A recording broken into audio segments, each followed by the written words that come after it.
Mantan Wakil Bupati Indramayu Luki Hakim dimintai keterangan terkait kasus yang menjerat pimpinan Pondok Pesantren Al Zaitun Panji Gumilang.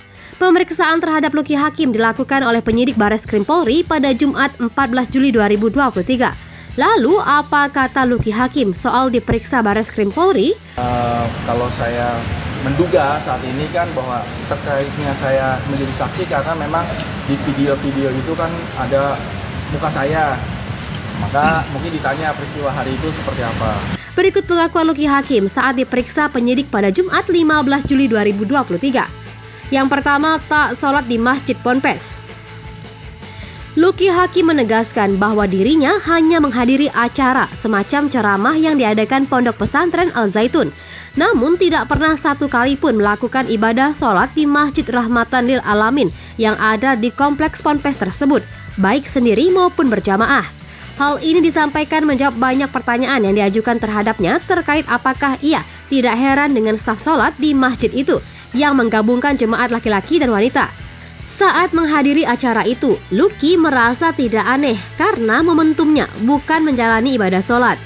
Kalau kita lihat bahwa santrinya begitu rapi, ya saya pikir ini berarti disiplin yang bagus. Apakah tidak heran dengan lihat soft-softnya yang bercampur? Karena pada saat acara satu sore itu bukan acara sholat. Itu acara duduk di masjid, bukan acara sholat kan gitu. Jadi saya pikir ya wajar saja. Yang kedua, awal mula Luki Hakim hadir di Al Zaitun. Ia menyambangi pondok pesantren tersebut pada 29 Juli 2022, tepatnya ketika masih menjabat sebagai Wakil Bupati Indramayu. Rupanya itu adalah kali pertama Luki Hakim menyambangi pondok pesantren yang dipimpin Panji Gumilang. Saya datang ke Al Zaitun itu tanggal 29 Juli 2022. Itu pertama saya datang ke sana sebagai tamu undangan.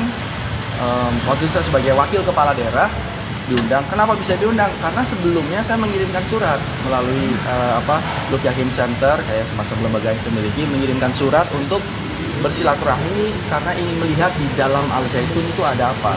Waktu zaman kampanye sekitar 1 tahun sebelumnya, itu saya lihat ada masjid besar sekali dan segala cerita-cerita yang ada di luar itu saya kan nggak bisa masuk karena memang belum kenal. Yang pertama, yang kedua saya bukan sebagai kepala daerah, terus yang ketiga memang saya masih baru tuh ke desa, ke daerah kecamatan Gantar waktu itu. Setelah menjadi kepala daerah, saya mengajukan surat untuk bersilaturahmi dan dibalas, dan terjadilah tanggal 29 itu diundang gitu terkait menjadi saksi dalam kasus dugaan penistaan agama. Tadi saya baca di ini surat itu.